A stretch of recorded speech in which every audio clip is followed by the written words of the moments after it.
ಇರಲು ಸಾಧ್ಯವಾಗಿರಲಿಕ್ಕಿಲ್ಲ. ಹೇಗಾದರೂ ನಾನು ಈ ಕೊನೆಯ ಉಪನ್ಯಾಸವನ್ನು ನಾನು ಯಾರು ಎಂಬ ಪ್ರಶ್ನೆಗೆ ಉತ್ತರಿಸ್ತಾ ಇದ್ದೇನೆ. ನಾನು ಅಂದರೆ ನನಗೆ ಅಂತಲಲ್ಲ, ಪ್ರತಿಯೊಬ್ಬ ಮನುಷ್ಯರು ನಾನು ಯಾರು ಅಂತ ನಾವು ಪ್ರಶ್ನೆ ಹಾಕ್ಕೊಂಡ್ರೆ ಆ ಪ್ರಶ್ನೆಗೆ ಉತ್ತರ ಏನು ಅಂತಂದರೆ, ನಾನು ಪುರುಷಾತ್ಮ ಥಿಯೋಸಾಫಿಕಲ್ ವೇದಿಕೆಯಿಂದ ಥಿಯಾಸಫಿಯ ಮೂಲತತ್ವಗಳ ಆಧಾರದ ಮೇಲೆ ನಾನು ಎಲ್ಲ ಪರ್ಯಾಯ ಪದಗಳನ್ನು ಉಪಯೋಗಿಸ್ತಾ ಇದ್ದೇನೆ.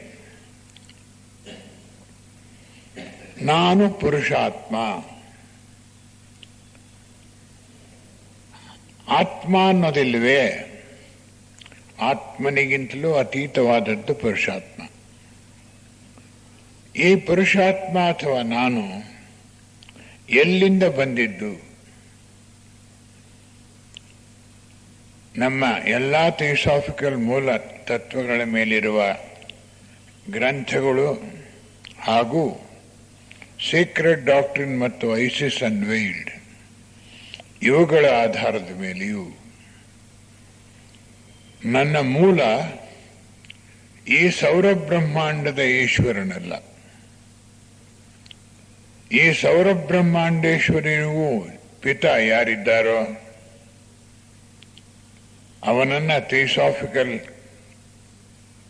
ವಾಂಗ್ಮಯದಲ್ಲಿ ಕಾಸ್ಮಿಕ್ ಲೋಗಾಸ್ ಅಂತ ಹೇಳ್ತಾರೆ. ಹಿಂದೂ ಟರ್ಮಿನಾಲಜಿಲಿ ಸಗುಣ ಬ್ರಹ್ಮ ಅಂತ ಹೇಳ್ತಾರೆ. ವಿಶ್ವ ಸೃಷ್ಟಿಯಾಗುವ ಮೊದಲು ಈ ಸೌರಬ್ರಹ್ಮಾಂಡ ಮಾತ್ರವಲ್ಲ, ಒಂದು ಉಪನಿಷತ್ತಿನಲ್ಲಿ ಬ್ರಹ್ಮಾಂಡ ಎಷ್ಟು ವಿಸ್ತಾರವಾಗಿದೆ, ಬ್ರಹ್ಮಾಂಡೇಶ್ವರ ಎಷ್ಟು ಮೂಲ ಎಲ್ಲರಿಗೂ ಅನ್ನೋದನ್ನು ಹೇಳ್ತಾರೆ. ಅಖಿಲಾಂಡ ಕೋಟಿ ಬ್ರಹ್ಮಾಂಡ ನಾಯಕ, ಇದು ಉಪನಿಷತ್ತುಗಳ ವಾಕ್ಯ. ಅಖಿಲಾಂಡ ಕೋಟಿ ಬ್ರಹ್ಮಾಂಡ ನಾಯಕ, ಅಸಂಖ್ಯಾತವಾದ ಬ್ರಹ್ಮಾಂಡಗಳ ಒಡೆಯ ಸಗುಣ ಬ್ರಹ್ಮ ಅಂತ.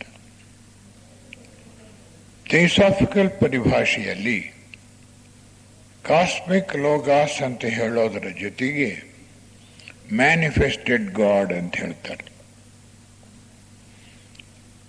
ಈ ಮ್ಯಾನಿಫೆಸ್ಟೆಡ್ ಗಾಡ್ ಅಥವಾ ಸಗುಣ ಬ್ರಹ್ಮ ಹಿಂದೂ ಟರ್ಮಿನಾಲಜಿಲಿ, ಥಿಯೋಸಾಫಿಕಲ್ ಪರಿಭಾಷೆಯಲ್ಲಿ ಕಾಸ್ಮಿಕ್ ಲೋಗಾಸ್, ಈ ಮೂಲದಿಂದ ನಾವು ಮಾತ್ರವೇ ಅಲ್ಲ, ನಮ್ಮ ಸೌರಬ್ರಹ್ಮಾಂಡೇಶ್ವರನಂತೆಯೇ ಅಖಿಲಾಂಡ ಕೋಟಿ ಬ್ರಹ್ಮಾಂಡಗಳ ಸೌರಬ್ರಹ್ಮಾಂಡೇಶ್ವರರು ಮತ್ತು ಮೂಲ ಪ್ರಕೃತಿ ಒಟ್ಟಿಗೆ ಅನ್ಮ್ಯಾನಿಫೆಸ್ಟೆಡ್ ಗಾಡ್ನಿಂದ ಹೊರಗೆ ಬಂದರು. ಅನ್ಮ್ಯಾನಿಫೆಸ್ಟೆಡ್ ಗಾಡ್ ಅನ್ನೋದನ್ನ ಹಿಂದೂ ಟರ್ಮಿನಾಲಜಿಯಲ್ಲಿ ನಿರ್ಗುಣ ಬ್ರಹ್ಮ ಅಂತ ಹೇಳ್ತಾರೆ. ಅಂದರೆ ಈ ಪದ ಈ ಹೆಸರಿಗೆ ಹೊಂದೋದಿಲ್ಲ. ಗುಣ ಅಂದರೆ ಸತ್ವ ರಜಸ್ ತಮಸ್. ಇದು ಬ್ರಹ್ಮಾಂಡಕ್ಕೂ ಅತೀತವಾದಂಥ, ಈ ಬ್ರಹ್ಮಾಂಡಗಳೆಲ್ಲೂ ಹುಟ್ಟೋದಕ್ಕೆ ಮುಂಚಿತವಾಗಿದ್ದಂತಹ ಸ್ಥಿತಿ ಏನಿದೆ ಅದನ್ನು ಥಿಯೋಸಾಫಿಕಲ್ ಟರ್ಮಿನಾಲಜಿಯಲ್ಲಿ ಅನ್ಮ್ಯಾನಿಫೆಸ್ಟೆಡ್ ಗಾಡ್ ಅಂತ ಹೇಳ್ತಾರೆ.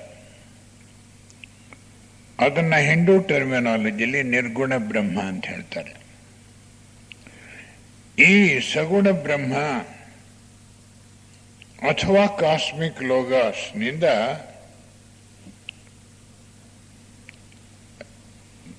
ಮೂಲ ಪ್ರಕೃತಿ ಮತ್ತು ಮೂಲ ಪುರುಷ ಅವ ಎರಡೇ ಇದ್ದದ್ದು ಕಾಲದಲ್ಲಿ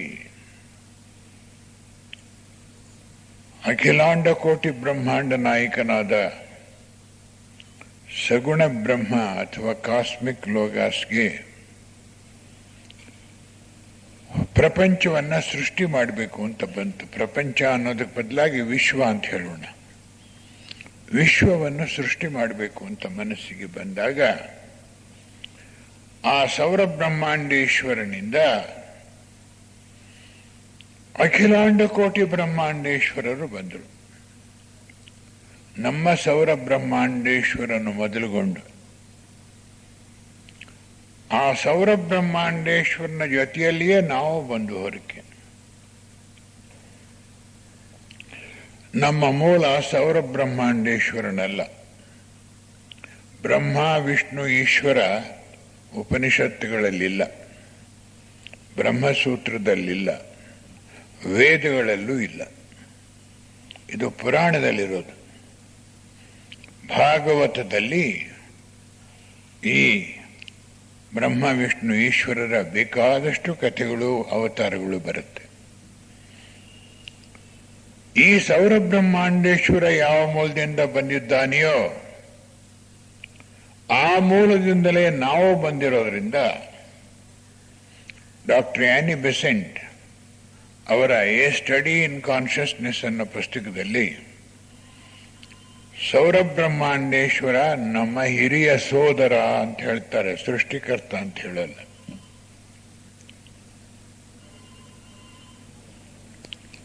ಒಂದೇ ಕಾಲದಲ್ಲಿ ಅಖಿಲಾಂಡ ಕೋಟಿ ಬ್ರಹ್ಮಾಂಡೇಶ್ವರರು ಹೊರಬಂದಾಗ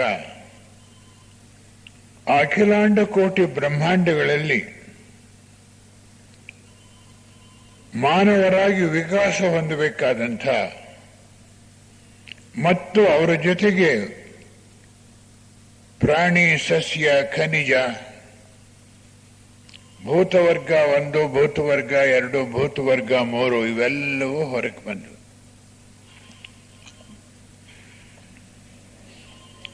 ಸಪ್ತ ಲೋಕಗಳು ಸೃಷ್ಟಿಯಾಯಿತು. ಆ ಸಪ್ತ ಲೋಕಗಳಲ್ಲಿ ನಮ್ಮ ಸೌರ ಬ್ರಹ್ಮಾಂಡ ಒಂದು.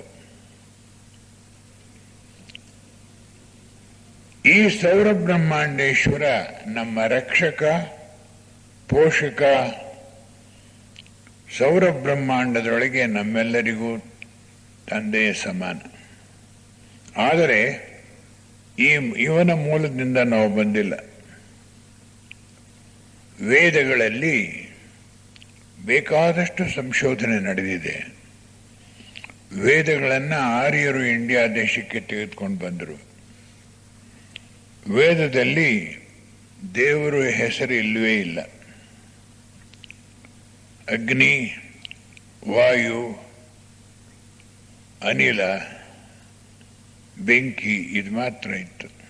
ಕಾರಣ ಅವರು ಇವುಗಳನ್ನು ಕುರಿತು ದಿನ ಯಜ್ಞ ಮಾಡೋರು. ಪ್ರತಿಯೊಬ್ಬ ಆರ್ಯನೂ ತನ್ನ ಮನೆಯಲ್ಲಿ ಮಧ್ಯಾಹ್ನ ಯಜ್ಞ ಮುಗಿಸಿ ಊಟ ಮಾಡ್ತಾ ಇದ್ದ. ಹೀಗೆ ಇಂಡಿಯಾ ದೇಶದಲ್ಲಿ ವೇದ ಬಂದ ಮೇಲೆ ಅನೇಕ ಶತಮಾನಗಳು ಕಳೆದ ಮೇಲೆ ಮೊಟ್ಟ ಮೊದಲ ಬಾರಿಗೆ ಪ್ರಜಾಪತಿ ಅನ್ನೋ ಪದ ಬಂತು. ಅದಕ್ಕೆ ಮೊದಲಾಗಿ ಇಂದ್ರ ಅನ್ನೋ ಪದವು ಬಂದಿತ್ತು. ಇನ್ನೂ ಅನೇಕ ಶತಮಾನಗಳು ಕಳೆದ ಮೇಲೆ ಬ್ರಹ್ಮನ್ ಅಂತ ಬಂತು.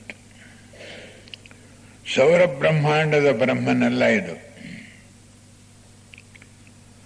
ವೇದಗಳಲ್ಲಿ ಬ್ರಹ್ಮನ್ ಅನ್ನೋದಕ್ಕೆ ಏನು ಅರ್ಥ ಇದೆಯೋ, ಉಪನಿಷತ್ತುಗಳೆಲ್ಲದರಲ್ಲಿಯೂ ಬ್ರಹ್ಮಸೂತ್ರಗಳಲ್ಲಿ ಕೂಡ ಬ್ರಹ್ಮ ಅನ್ನುವ ಪದಕ್ಕೆ ಸೌರ ಬ್ರಹ್ಮಾಂಡದ ಬ್ರಹ್ಮನಲ್ಲ. ಸೌರ ಬ್ರಹ್ಮಾಂಡಗಳಿಗೆಲ್ಲಕ್ಕೂ ಮೂಲವಾದ ಸಗುಣ ಬ್ರಹ್ಮ, ಅವನಿಂದ ಹೊರಟ ಅಸಂಖ್ಯಾತ ಬ್ರಹ್ಮಾಂಡೇಶ್ವರರು ಮೂಲ ಪ್ರಕೃತಿಯಲ್ಲಿ ಅಥವಾ ರೂಟ್ ಮ್ಯಾಟರ್ನಲ್ಲಿ ತನ್ನ ಬ್ರಹ್ಮಾಂಡಕ್ಕೆ ಬೇಕಾದ ಭಾಗವನ್ನು ಆರಿಸಿಕೊಂಡ್ರು. ನಾವು ಬಿಡಿಒನಲ್ಲಿ ಅಪ್ಲೈ ಮಾಡಿ ಸೈಟ್ ತಗೊಂಡು ಮನೆ ಕಟ್ಟೋ ಹಾಗೆ ಈ ಸೌರ ಬ್ರಹ್ಮಾಂಡೇಶ್ವರರನ್ನ ಕಾಸ್ಮಿಕ್ ಲೋಗಾಸ್ ಅಥವಾ ಸಗುಣ ಬ್ರಹ್ಮ ನಿಮ್ಮ ನಿಮ್ಮ ಬ್ರಹ್ಮಾಂಡಗಳನ್ನು ಆರಿಸಿಕೊಂಡು ಸೃಷ್ಟಿ ಕಾರ್ಯ ಪ್ರಾರಂಭಿಸಿ ಅಂತ ಹೇಳಿದೆ. ಇದಾದ ನಂತರ ಈ ಅಖಿಲಾಂಡ ಕೋಟಿ ಬ್ರಹ್ಮಾಂಡೇಶ್ವರರು ತಮ್ಮ ತಮ್ಮ ಬ್ರಹ್ಮಾಂಡವನ್ನು ಆರಿಸಿಕೊಂಡ್ರು. ಹಾಗೆ ಆರಿಸಿಕೊಂಡಂಥ ಬ್ರಹ್ಮಾಂಡಗಳಲ್ಲಿ ನಮ್ಮದು ಒಂದು. ನಮ್ಮ ಬ್ರಹ್ಮಾಂಡದಲ್ಲಿ ಬ್ರಹ್ಮ ವಿಷ್ಣು ಈಶ್ವರ ಅಂದರೆ ಬ್ರಹ್ಮಾಂಡ ಹೊರಬಂದ ಮೇಲೆ ತ್ರಿಮೂರ್ತಿಗಳ ಪ್ರವೇಶವಾಯಿತು. ಈ ತ್ರಿಮೂರ್ತಿಗಳಲ್ಲೂ ಕೂಡ ಮೊಟ್ಟ ಮೊದಲನೆಯದಾಗಿ ಬ್ರಹ್ಮಾಂಡದ ಈಶ್ವರ ಬ್ರಹ್ಮ ವಿಷ್ಣು ಆಗೋದಕ್ಕೆ ಮುಂಚಿತವಾಗಿ ಸೌರ ಬ್ರಹ್ಮಾಂಡದ ಕೊನೆಯಲ್ಲಿ ನಿಂತು ತನ್ನೊಂದು ಅಂಶವನ್ನ ಬ್ರಹ್ಮಾಂಡದೊಳಕ್ಕೆ ಕಳಿಸ್ತ. ಅದು ಶಿವ ಆಯಿತು. ಇನ್ನೊಂದಂಶ ಹೊರಬಂದು ಅದು ವಿಷ್ಣು ಆಯಿತು. ಮತ್ತೊಂದಂಶ ಹೊರಬಂದು ಬ್ರಹ್ಮ ಆಯಿತು. ಇವರೆಲ್ಲರೂ ಒಂದು ಬ್ರಹ್ಮಾಂಡದೊಳಗಿನ ಬ್ರಹ್ಮ ವಿಷ್ಣು ಈಶ್ವರರು ಮಾತ್ರ.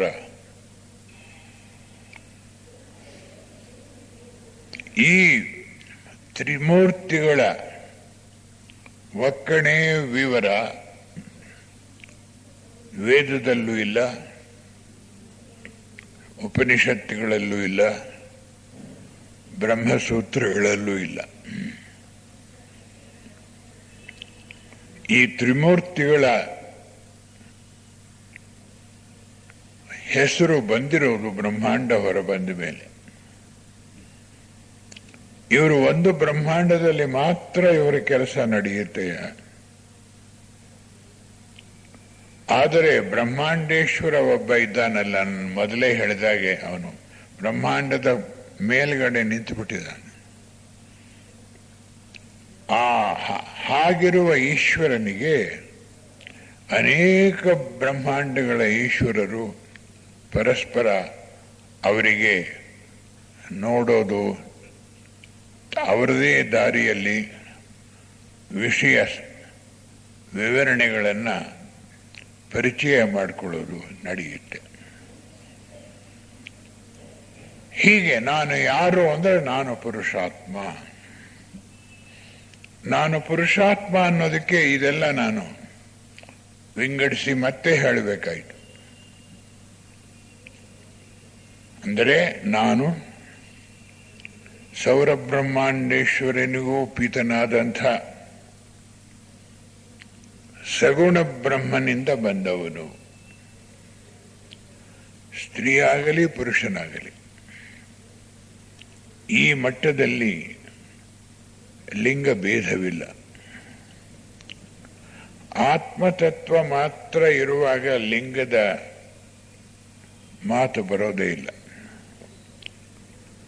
ನಾವೆಲ್ಲರೂ ಆತ್ಮಸ್ವರೂಪರು, ಪುರುಷಾತ್ಮ ಸ್ವರೂಪರು. ಈ ಪುರುಷಾತ್ಮ ಇದನ್ನ ಮ್ಯಾನ್, ವೆನ್ಸ್, ಹೌ ಅಂಡ್ ವಿದರ್ ಅನ್ನೋ ಪುಸ್ತಕದಲ್ಲಿ ಡಾಕ್ಟರ್ ಬೆಸೆಂಟ್ ಮತ್ತು ಲೆಡ್ ಬೀಟರ್ ಮಾಡಿದ ಸಂಶೋಧನೆ ಅದು. ಅದರಲ್ಲಿ ಬರೀತಾರೆ, ಸೌರಬ್ರಹ್ಮಾಂಡೇಶ್ವರನಿಗಿಂತಲೂ ಅತೀತನಾದವನು ಕೋಟ್ಯಾಂತರ ಪುರುಷಾತ್ಮರನ್ನ ಒಂದು ಬಾಸ್ಕೆಟ್ನಲ್ಲಿ ಹಾಕದ ಅಂತ ಹೇಳ್ತಾರೆ. ಇದೆಲ್ಲ ಇದಕ್ಕೂ ಬೇರೆ ಬೇರೆ ಅರ್ಥ ಇದೆ. He handed over the basket full of Purushatmas to take care, protect and care for them. That was entrusted to Saurabrahmandeshwara. Saurabrahmandeshwaraniಗೂ ಅತೀತನಾದಂಥ ಆ ಈಶ್ವರ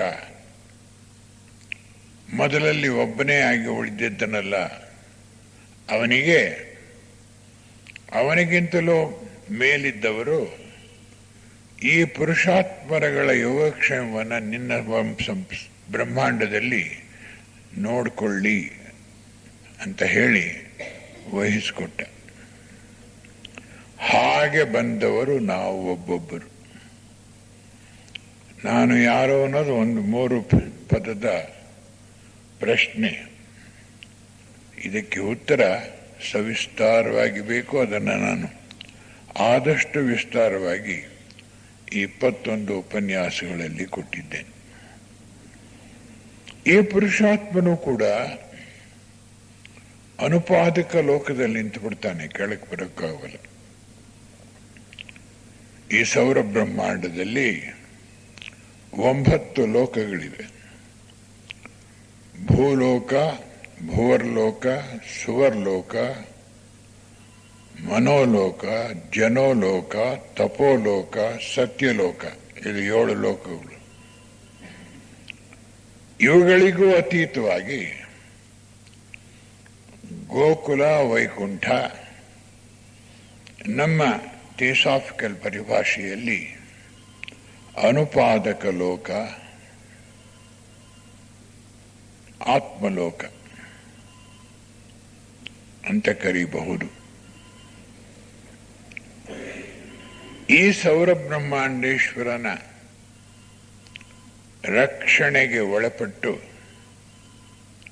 ಬ್ರಹ್ಮಾಂಡದೊಳಕ್ಕೆ ಪ್ರವೇಶ ಮಾಡಿದ ಕೋಟ್ಯಾಂತರ ಪುರುಷಾತ್ಮರುಗಳು. ಇವುಗಳ ಸಂಖ್ಯೆಯನ್ನು ಕೂಡ ಮ್ಯಾನ್ ವೆನ್ ಸವರ್ನ್ ವಿದರನ ಪುಸ್ತಕದಲ್ಲಿ ಕೊಟ್ಟಿದ್ದಾರೆ. ಈ ಭೂಮಿಯಲ್ಲಿ ಜನ್ಮ ತಾಳಿರುವ ಕೋಟ್ಯಾಂತರ ಪುರುಷಾತ್ಮರ ಸಹಸ್ರ ಪಾಲಿನಷ್ಟು ಸೌರಬ್ರಹ್ಮಾಂಡವನ್ನು ಹೊಕ್ಕವರು. ಈ ಎಲ್ಲ ಪುರುಷಾತ್ಮರು ಕೂಡ ಅನುಪಾದಕ ಲೋಕದಲ್ಲಿ ನಿಂತುಬಿಟ್ರು. ಅದರಿಂದ ಕೆಳಗಿನ ಲೋಕಗಳಿಗೆ ಹೋಗೋದಕ್ಕೆ ಸಾಧ್ಯವಿಲ್ಲ ಅವರಿಗೆ. ಆಗ ಮೊಟ್ಟ ಮೊದಲಿಗೆ ಈ ಪುರುಷಾತ್ಮ ತನ್ನ ಒಂದು ಅಂಶವನ್ನು ಹೊರಕ್ಕೆ ಕಳಿಸ್ದ. ಪುರುಷಾತ್ಮ ಅನುಪಾದಕ ಲೋಕದಿಂದ 2 ವಿಧವಾಗಿ ಎಳೆಯುತ್ತೆ. ಪುರುಷಾತ್ಮನಿಂದ ಹೊರಬಂದ ಪುರುಷಾತ್ಮನ ಅಂಶ ಜೀವಾತ್ಮ ಅಂತ ಕರೆದಿದ್ದಾರೆ. ರೀಇನ್ಕಾರ್ನೇಟಿಂಗ್ ಈಗೋ ಅಂತಲೂ ಕೂಡ ಥಿಯೋಸಾಫಿಕಲ್ ಪರಿಭಾಷೆಯಲ್ಲಿ ಹೇಳ್ತಾರೆ. ಅವರು ಮುಂದಿನ 7 ಲೋಕದಲ್ಲಿ ಅವರ ಸಂಸರಣೆ ಆಗಬೇಕಾಗಿದೆ. ಸತ್ಯಲೋಕ, ಜನೋಲೋಕ, ತಪೋಲೋಕ, ಸತ್ಯಲೋಕ ಹಾಗೂ ಕೆಳಗಡೆ ಮನೋಲೋಕ, ಅದಕ್ಕಿಂತ ಕೆಳಗೆ ಉಳಿದ 2 ಲೋಕಗಳು. 7 ಲೋಕಗಳಲ್ಲಿ ಸೌರಬ್ರಹ್ಮಾಂಡೇಶ್ವರನ ರಕ್ಷಣೆಯಲ್ಲಿ ಅವನು ತೋರಿಸಿದ ದಾರಿಯಲ್ಲಿ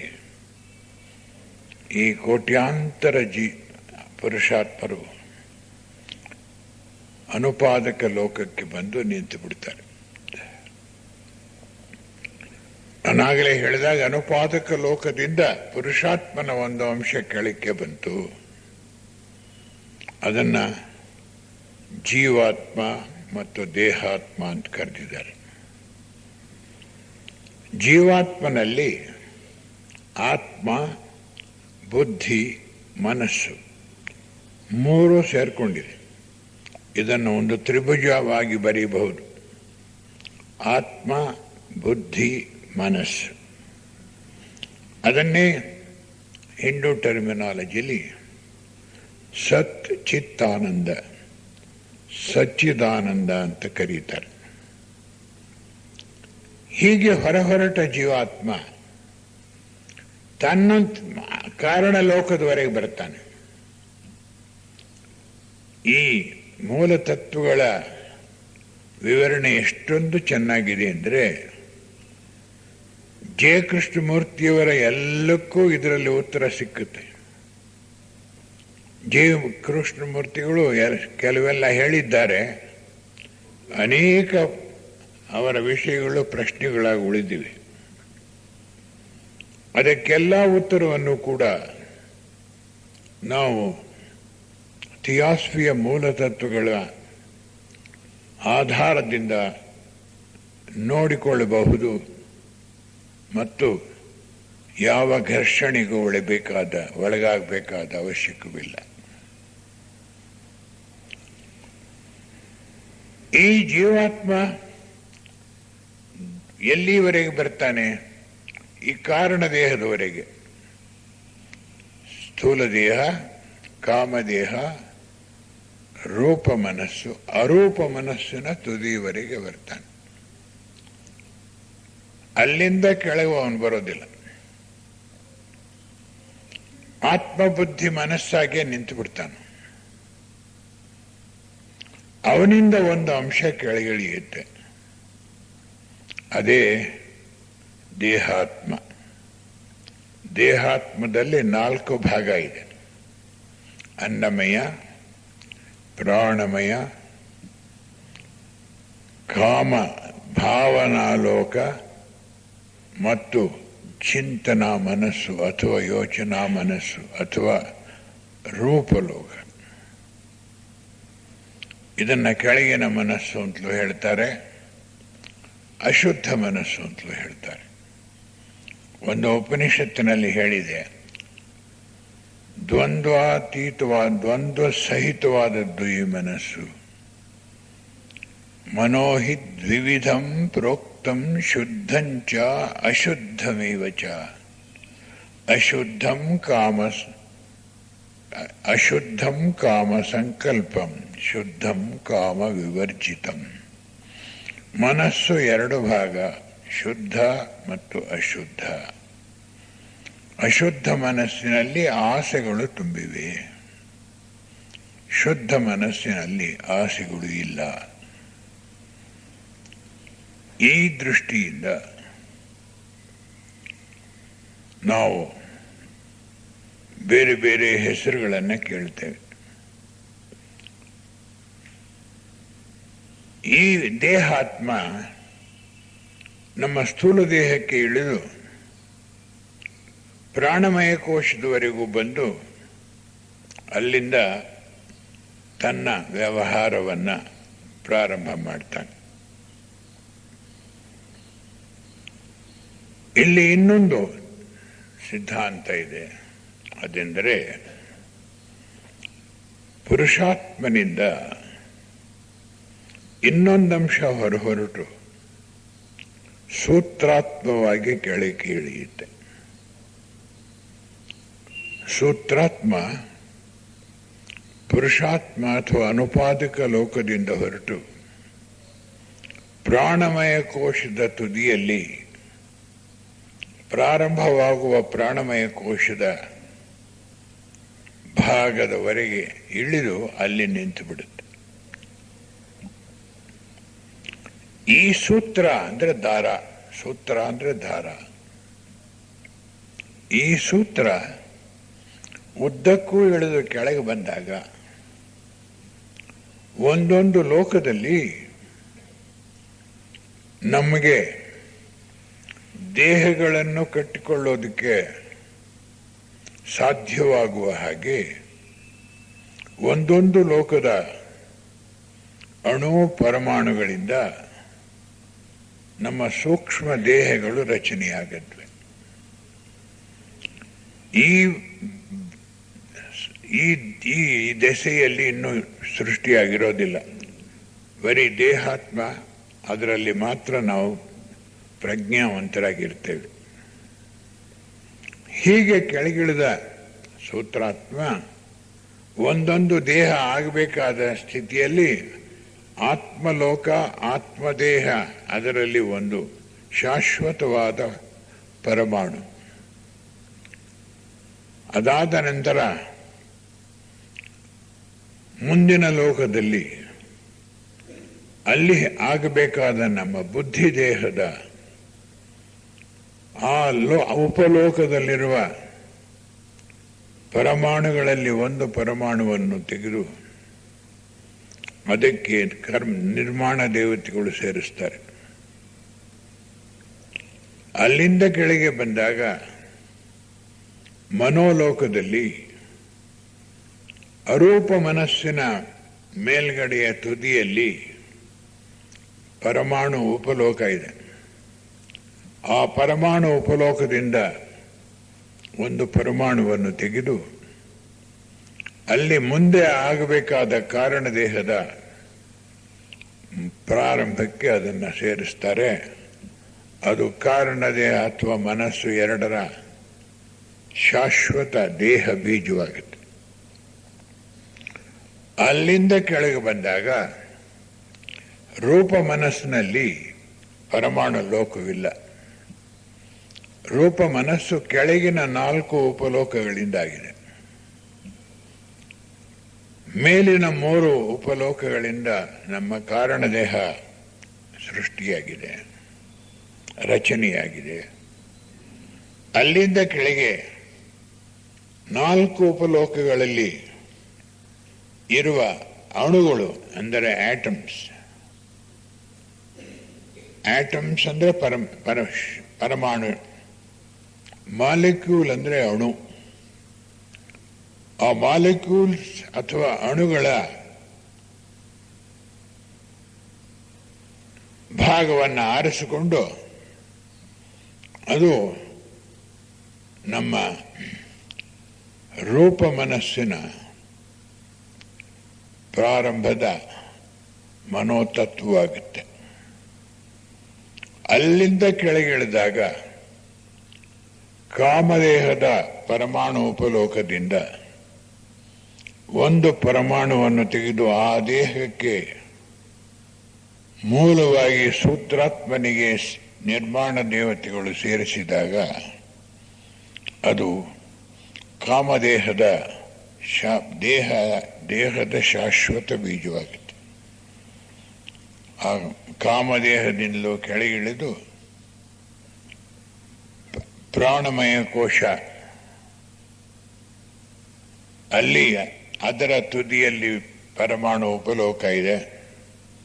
ಆ ಪರಮಾಣು ಉಪಲೋಕದಿಂದ ಒಂದು ಪರಮಾಣುವನ್ನು ತೆಗೆದು ಅದನ್ನು ನಿರ್ಮಾಣ ದೇವತೆಗಳು ಸೂತ್ರದ ತುದಿಗೆ ಅಂಟಿಸ್ತಾರೆ. ಅದು ನಮ್ಮ ಪ್ರಾಣಮಯ ಕೋಶವಾಗುತ್ತೆ. ಮುಂದೆ ಆ ಪ್ರಾಣಮಯ ಕೋಶದಿಂದ ಕೆಳಕ್ಕೆ ದೇಹಗಳ ರಚನೆಯಾಗೋದಿಲ್ಲ. ಸ್ಥೂಲ ದೇಹದಲ್ಲಿ ನಮಗಿರುವ ಪ್ರಾಣಮಯ ಕೋಶ ಮೇಲಿನ 3 ಉಪಲೋಕ ತತ್ವಗಳಿಂದಾಗಿದೆ. ಅದರ ಕೆಳಗೆ 4 ಉಪಲೋಕಗಳ ತತ್ವದಿಂದ ನಮ್ಮ ಚಿಂತನಾ ಮನಸ್ಸು ಅಥವಾ ರೂಪ ಮನಸ್ಸು, ಕಾಮದೇಹ, ಪ್ರಾಣಮಯ ಕೋಶ ಮತ್ತು ಸ್ಥೂಲ ದೇಹ ರಚನೆಯಾಗುತ್ತೆ. ಇದು ಒಂದು ಪುರುಷಾತ್ಮನಿಂದ ಇಳಿದು ಬರುವಂತಹ ಸೂತ್ರಾತ್ಮ. ಈ ದೇಹಗಳಿಗೆ ಮೊದಲು ಪರಿಚಯ ಇರೋದಿಲ್ಲ.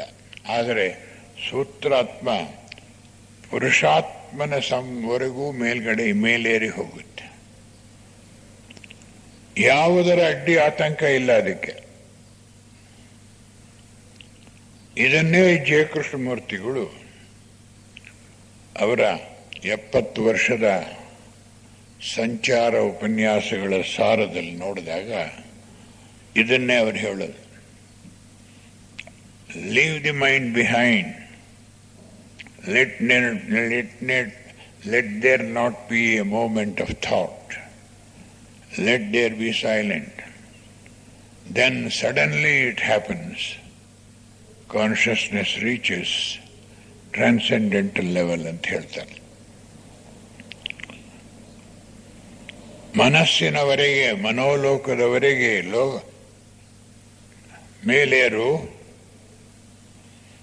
ರೂಪದೇಹದ ಕೊನೆಯಲ್ಲಿ ನಿಂತಾಗ ನೀನು ಪ್ರಜ್ಞೆ ನೇರವಾಗಿ ಪುರುಷಾತ್ಮನ ಇದಕ್ಕೆ ಏರುತ್ತೆ ಅನ್ನುವ ಸಿದ್ಧಾಂತವನ್ನ ಜೆ ಕೃಷ್ಣಮೂರ್ತಿಗಳು ಜೀವನ ಪರ್ಯಂತ ಹೇಳಿದರು. ಆದರೆ ಜೆ ಕೃಷ್ಣಮೂರ್ತಿಗಳು ಹೊರಟು ಹೋದರು. ಅವರ ಅನುಯಾಯಿಗಳಲ್ಲಿ ಪ್ರಾಯಶಃ 5-6 ಜನಗಳನ್ನು ಬಿಟ್ಟರೆ ಯಾರೂ ಅವರ ತತ್ವವನ್ನು ಸರಿಯಾಗಿ ತಿಳ್ಕೊಂಡವರಿಲ್ಲ. ಸುಗಂಧ ಪಟ್ಟವರ್ಧನ್, ಕೊಪ್ಪಿಕರ್, ಹೀಗೆ ಇನ್ನೊಂದು 5-6 ಜನ. ಅವರು ಮಾತ್ರ ಜೆ ಕೃಷ್ಣಮೂರ್ತಿಯ ತತ್ವ ಸಿದ್ಧಾಂತವನ್ನು ಪೂರ್ತಿಯಾಗಿ ಒಪ್ಪಿ ಅನುಷ್ಠಾನ ಮಾಡಿದವರು. ಹಾಗೆ ಜೆ ಕೃಷ್ಣಮೂರ್ತಿಗಳ ಮೇಲೆ ಇವರೆಲ್ಲ ಪುಸ್ತಕಗಳನ್ನು ಕೂಡ ಬರೆದಿದ್ದಾರೆ. ಹಾಗೆ ಜೆ ಕೃಷ್ಣಮೂರ್ತಿಗಳ ಸಿದ್ಧಾಂತಕ್ಕೂ ಥಿಯಾಸಫಿಗೂ ಮೂಲತತ್ವದಲ್ಲಿ ಯಾವ ವಿಧವಾದ ಭೇದ ಇಲ್ಲ. ನತದೃಷ್ಟವಶಾತ್ ಈಗ ಏನಾಗಿದೆ ಎಲ್ಲ ಕಡೆ, ಇಲ್ಲಲ್ಲ ಎಲ್ಲ ಕಡೆ ನಾನು ನೋಡಿರೋ ಪ್ರಪಂಚದಲ್ಲಿ ಎಲ್ಲೆಲ್ಲಿ ಹೋಗಿದ್ದೇನೋ ಅಲ್ಲೆಲ್ಲ ಜೆ ಕೃಷ್ಣಮೂರ್ತಿಗಳು ಯಾವ ಮಟ್ಟಕ್ಕೆ ಬರ್ತಾ ಇದ್ರೋ ಅಲ್ಲಿಂದ ಮೇಲಕ್ಕೆ ಹೋಗೋರು. ಅಂದರೆ ನಮ್ಮ ಶುದ್ಧ ಮನಸ್ಸು ಅಥವಾ ಕಾರಣ ದೇಹದ ಮಟ್ಟದಿಂದ ಅವ್ರ ಮೇಲಕ್ಕೆ ಹೋಗೋರು, ಅವ್ರ ಕೆಳಗಿಳಿದು ಬರಲಿಲ್ಲ. ಅವ್ರನ್ನ ಕೇಳ್ತಾ ಇದ್ದಂಥ ಅನೇಕರು ನಾವು ಕಾರಣ ದೇಹದವರೆಗೆ ಏರಲಿಲ್ಲ. ಅವ್ರು ಹೊರಟು ಹೋದ್ರು.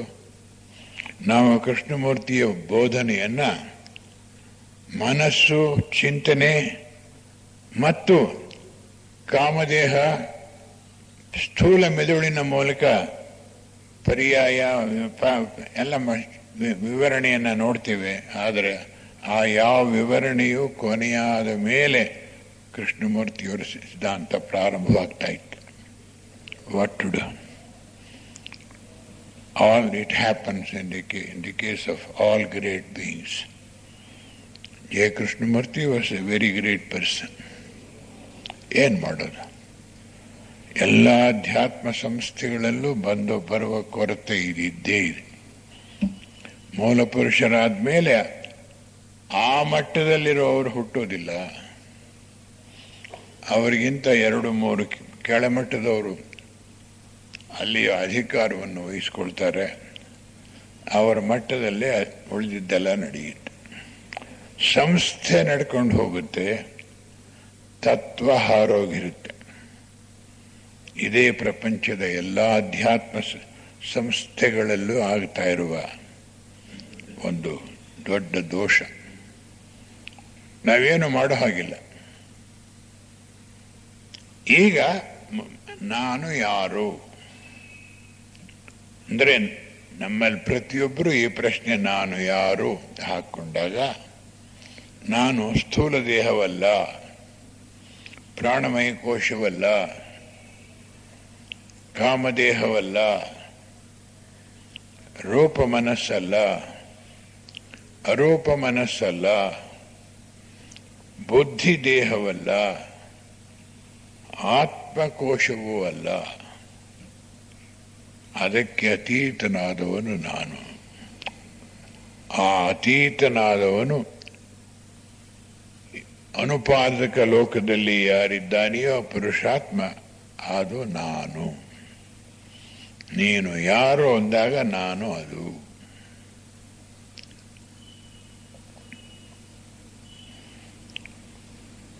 ಇದು ಅತ್ಯಂತ ಸ್ಥೂಲವಾದ ಉತ್ತರ, ನಾನು ಯಾರು ಅನ್ನೋದಕ್ಕೆ. ಈ 21 ಉಪನ್ಯಾಸವನ್ನು ಒಟ್ಟಾಗಿ ಯಾರು ಮೊದಲಿನಿಂದ ಕೊನೆವರೆಗೂ ಕೇಳಿರ್ತಾರೋ ಅವರಿಗೆ ಇದನ್ನೆಲ್ಲ ನಾನು ಮತ್ತೆ ತಿರುಗಿ ಹೇಳಬೇಕಾದ್ದಿಲ್ಲ. ಜೀವನದಲ್ಲಿ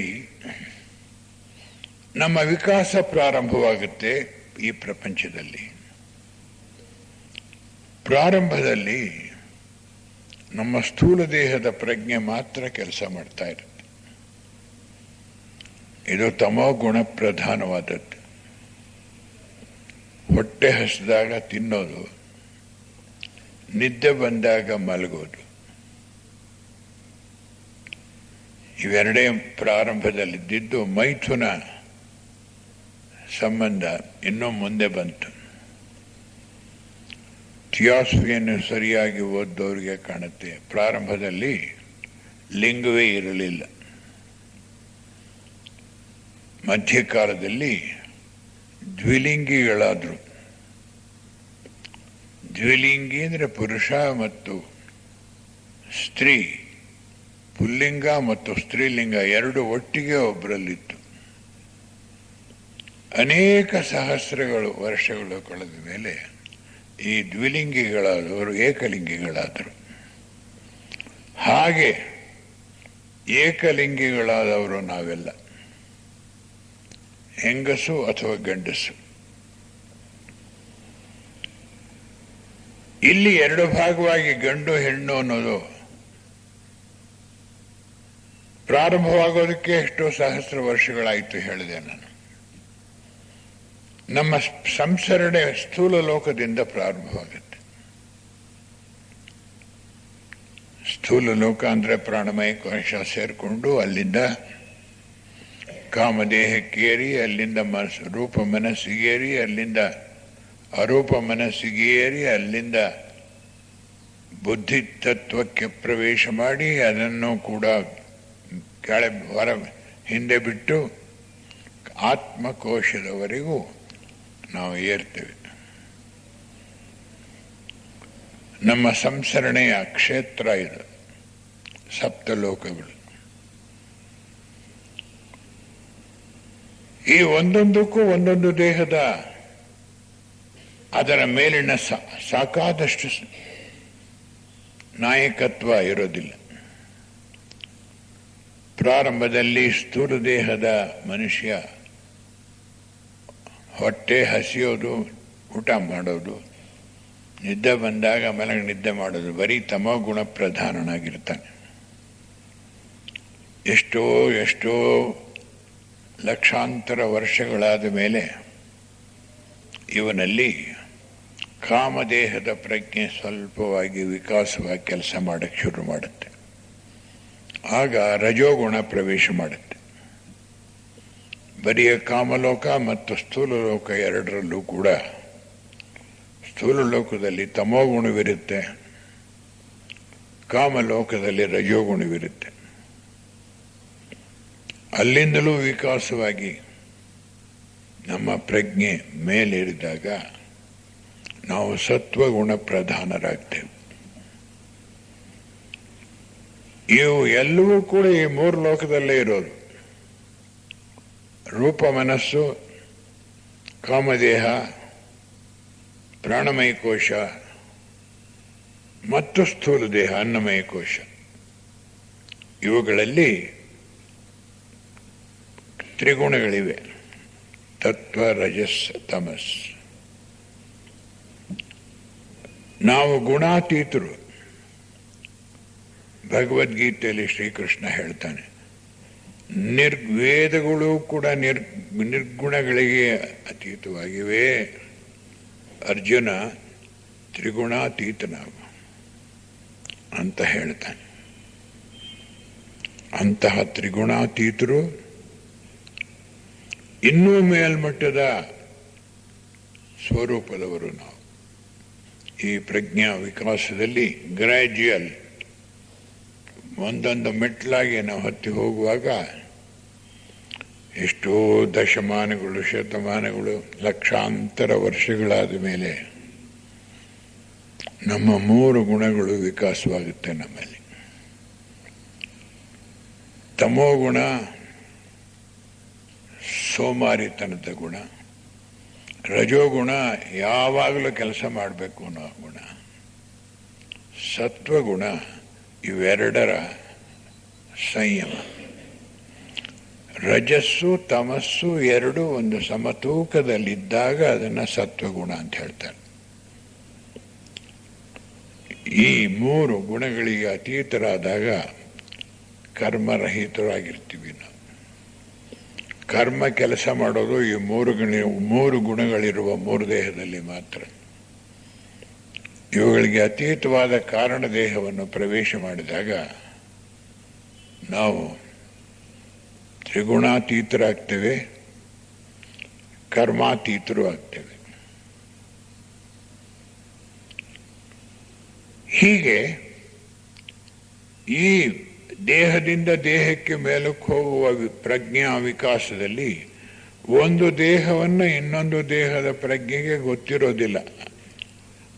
ಹೋಗ್ತಾ ಹೋಗ್ತಾ ಹೋಗ್ತಾ ಒಂದೊಂದು ದೇಹವು ಇನ್ನೊಂದು ದೇಹವನ್ನು ಅರಿತುಕೊಂಡು ಅದರಲ್ಲಿ ನಾಯಕತ್ವವನ್ನು ಉಂಟು ಮಾಡಿಕೊಂಡು ಮೇಲ್ಮೇಲಕ್ಕೆ ಪ್ರಜ್ಞೆಯನ್ನು ಕರೆದುಕೊಂಡು ಹೋಗುತ್ತೆ. ಅದು ಆತ್ಮಬುದ್ಧಿ ಮನಸ್ಸಿನ ತುಟ್ಟ ತುದಿ ಆತ್ಮನಲ್ಲಿ ಬಂದು ನಿಲ್ಲುತ್ತೆ. ಅಲ್ಲಿಂದಾಚೆಗೆ ಪುರುಷಾತ್ಮನ ಕ್ಷೇತ್ರ, ಅನುಪಾದಕ ಲೋಕ.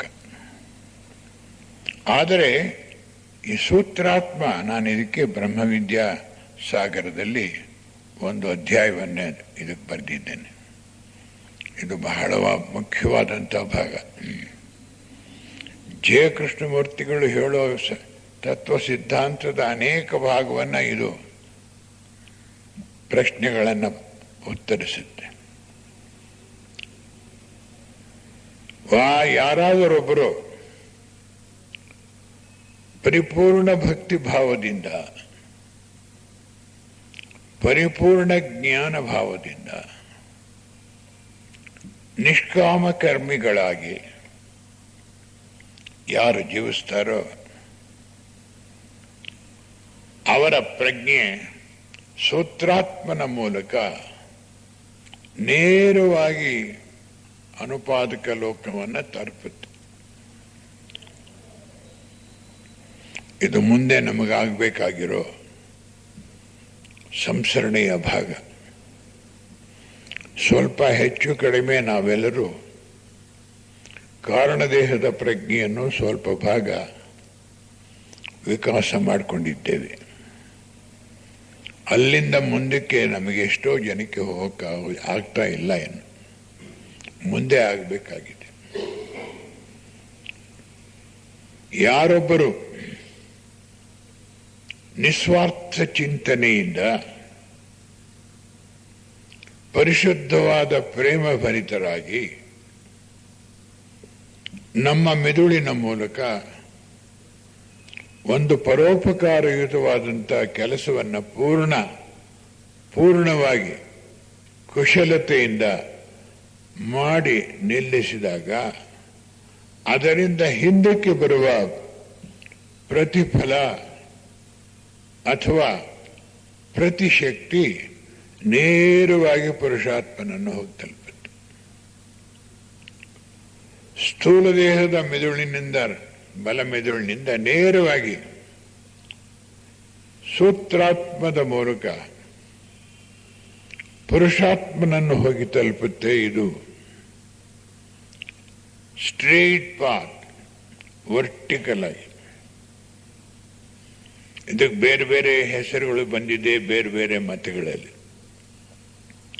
ಅದಕ್ಕೆಲ್ಲ ನಾನೀಗ ಹೋಗೋದಿಲ್ಲ. ಎಲ್ಲ ಮತಗಳಲ್ಲಿಯೂ ಈ ಸಿದ್ಧಾಂತ ಬೇರೆ ಬೇರೆ ತರಹದಲ್ಲಿ ಹೇಳಿದ್ದಾರೆ. 7 ರಿಲಿಜನ್ಸ್ ಅಂತ ಹೇಳಿ 7 ಉಪನ್ಯಾಸಗಳನ್ನು ಡಾಕ್ಟರ್ ಆನಿ ಬೆಸೆಂಟ್ ಕೊಟ್ಟಿದ್ದಾರೆ. ಅದನ್ನು ನಾವು ಕೊಂಡು ಪೂರ್ತಿಯಾಗಿ ಹೋದಿದ್ರೆ ಸರ್ವ ಮತಗಳಲ್ಲಿಯೂ ಕೂಡ ಪರಸ್ಪರ ವೈಷಮ್ಯವಿಲ್ಲದ ಸಮರಸವನ್ನು ತುಂಬುವ ಸಹಕಾರ ಮನೋಭಾವ ಹುಟ್ಟುವಂತಹ ತತ್ವಗಳನ್ನು ಎತ್ತಿ ಹಿಡಿದಿದ್ದಾರೆ. ಆದರೆ ನಾವು ಯಾರ್ಯಾರು ಯಾವ್ಯಾವ ಮಟ್ಟದಲ್ಲಿ ಒಂದು ಪುಸ್ತಕವನ್ನು ಓದಿದಾಗ ಅರ್ಥ ಮಾಡ್ಕೊಳ್ತೇವೆ ಅನ್ನುವ ಮಟ್ಟವೂ ಕೂಡ ಒಬ್ಬರಿಂದೊಬ್ಬರಿಗೆ ಬೇರೆ ಬೇರೆಯಾಗಿರುತ್ತೆ. ಹೀಗೆ 2 ಮಾರ್ಗ. ದೇಹದಿಂದ ದೇಹಕ್ಕೆ ಹೋಗೋದು ಒಂದು ಮಾರ್ಗ, ಸೂತ್ರಾತ್ಮನಿಂದ ನೇರವಾಗಿ ಪುರುಷಾತ್ಮನನ್ನು ಹೋಗಿ ತಲುಪೋದು ಇನ್ನೂ ಒಂದು ಮಾರ್ಗ. ಇವೆರಡೂ ನಮಗೆ ಲಭ್ಯವಿದೆ. ನಾವು ಎರಡನ್ನೂ ಉಪಯೋಗಿಸ್ಕೊಳ್ಬಹುದು. ಕಾರಣದೇಹದ ರಚನೆ ಪೂರ್ತಿಯಾಗುವವರೆಗೆ ನಮಗೆ ಎರಡೂ ಬೇಕು. ಕಾರಣದೇಹ ಪೂರ್ತಿ ರಚನೆಯಾದಾಗ ಅದಕ್ಕೆ ಅಧೀನವಾಗಿರೋ ರೂಪ ಮನಸ್ಸು, ಯೋಚನಾ ಮನಸ್ಸು ತಟಸ್ಥವಾಗಿರುತ್ತೆ. ಯಾವಾಗಲೂ ಸಂಕಲ್ಪ ಚಲನೆಯೇ ಇರೋದಿಲ್ಲ. ಸಂಕಲ್ಪ ಚಲನೆಯಲ್ಲಿ ರಜಸ್ಸಿದೆ, ತಟಸ್ಥವಾಗುತ್ತೆ. ಇದನ್ನೇ ಜೆ ಕೃಷ್ಣಮೂರ್ತಿಗಳು ಸ್ಟಿಲ್ ದಿ ಮೈಂಡ್ ಅಂತ ಹೇಳ್ತಾರೆ. ಈ ಮಟ್ಟವನ್ನು ನಾವು ತಲುಪಿದಾಗ ಒಂದು ಕಡೆ ದೇಹದಿಂದ ದೇಹಕ್ಕೆ ಪ್ರಜ್ಞೆ ಮೇಲೇರ್ತಾ ಇರ್ತಾ ವಿವಿಧ ದೇಹಗಳನ್ನು ಪರಿಚಯ ಮಾಡ್ತಾ ಆ ಮೂಲಕ ವಿವಿಧ ಲೋಕಗಳ ತತ್ವವನ್ನು ಪರಿಚಯ ಮಾಡಿಕೊಂಡು ಪುರುಷಾತ್ಮನನ್ನು ಮತ್ತೆ ಹಿಂದೆ ಹೋಗಿ ಸೇರೋದು ಒಂದು ಮಾರ್ಗ. ಪರಿಶುದ್ಧವಾದ ಭಾವನೆ, ಪರಿಶುದ್ಧವಾದ ನಿಷ್ಕಲ್ಮಶವಾದ ನಿಸ್ವಾರ್ಥ ಸಂಕಲ್ಪ ಮತ್ತು ಕಾರ್ಯಕುಶಲತೆಯಿಂದ ಉಪಕಾರ ದೃಷ್ಟಿಯಿಂದ, ಪರೋಪಕಾರ ದೃಷ್ಟಿಯಿಂದ ಒಂದು ಕೆಲಸವನ್ನು ನಾವು ಮಾಡಿದಾಗ ಮಾಡಿದ ತಕ್ಷಣವೇ ಪ್ರತಿಫಲ ಮನುಷ್ಯನಿಗೆ ಬರೋದಿಲ್ಲ. ಇಂತಹ ಕೆಲಸದಲ್ಲಿ ಕರ್ಮರಾಹಿತತ್ವ ಇದೆ. ಅದರ ಪ್ರತಿಫಲ ಪ್ರಪಂಚಕ್ಕೆ ಹೋಗುತ್ತೆ. ಆದರೆ ಆ ಕೆಲಸ ಮಾಡಿದ ವ್ಯಕ್ತಿಯಲ್ಲಿ ಊರ್ಧ್ವ ಲೋಕದ ಪ್ರಜ್ಞಾಚಲನೆ ಮೆದುಳಿನಿಂದ ಪ್ರಾಣಮಯ ಕೋಶದಿಂದ ಮೇಲಕ್ಕೆ ತಕ್ಷಣವೇ ಪುರುಷಾತ್ಮನಿಗೆ ಹೋಗಿ ತಲುಪುತ್ತೆ. ಇದೊಂದು ಅದ್ಭುತ ತತ್ವ ಥಿಯೋಸಾಫಿಕಲ್ ನಾಯಕರು ನಮಗೆ ಕೊಟ್ಟಿದ್ದು. ಅಂದರೆ ಈ ಸೂತ್ರಾತ್ಮ ಅನ್ನೋದು ಸೀಕ್ರೆಟ್ ಡಾಕ್ಟ್ರಿನ್ ಓದಿರಬೇಕು, ಐಸಿಸ್ ಅನ್ವೈಲ್ಡ್ ಓದಿರಬೇಕು, text book of theosophy, ancient wisdom, study in consciousness, first principles of theosophy, man ಅನ್ನೋ ಪುಸ್ತಕ ಶ್ರೀರಾಮ್ರವರದು. ಇವೆಲ್ಲವನ್ನು ಸ್ವಲ್ಪ ಪಕ್ಷಿ ನೋಟವನ್ನಾದರೂ ನೋಡಿ ಓದಿದರೆ ಥಿಯಾಸಫಿಯ ಮಹತ್ವ ನಮಗೆ ಗೊತ್ತಾಗುತ್ತೆ. ಇದು ಎಷ್ಟು ಉದಾತ್ತ ಸಿದ್ಧಾಂತ. ಪ್ರಪಂಚದಲ್ಲಿ ಪ್ರಾಯಶಃ ಇಂದಿನವರೆಗೆ ಯಾರು ಈ ತರಹ ಒಂದು ತತ್ವವನ್ನು ಹೊರಗಿಟ್ಟಿಲ್ಲ. ಬೇಕಾದವರು ಬೇರೆ ಬೇರೆ ತರ ಹೇಳ್ಕೊಂಡು ಹೋಗ್ತಾರೆ. That's A different matter.